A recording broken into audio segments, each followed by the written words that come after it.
Magandang araw mga kababayan. Ngayon, mag-update tayo sa Manila Bay. November 17, araw ng Tuesday.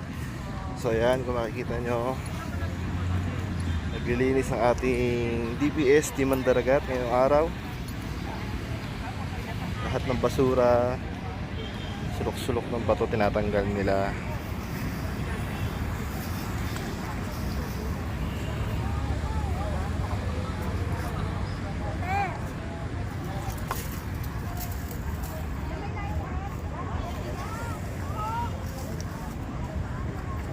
Dala silang plastic, lagayan ng mga basura.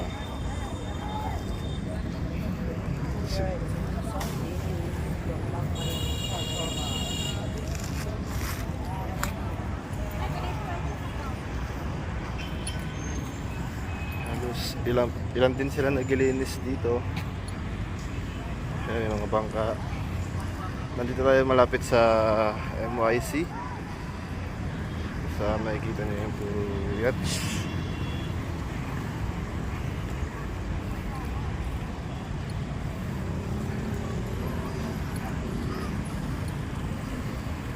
Ayan sila, may nag.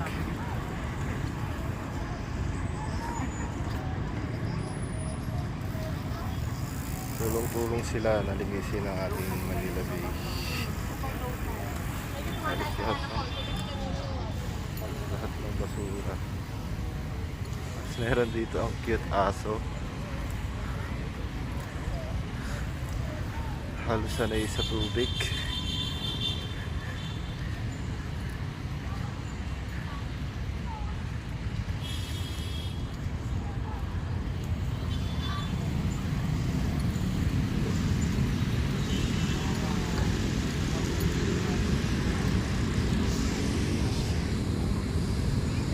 Kung makikita nyo guys, yung aso ang cute, nasa gilid ng dagat naglalaro,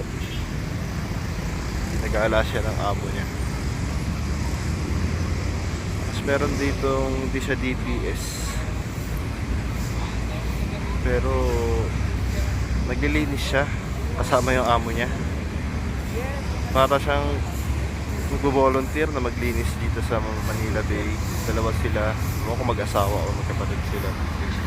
Pati yung aso, kasama nila maglinis.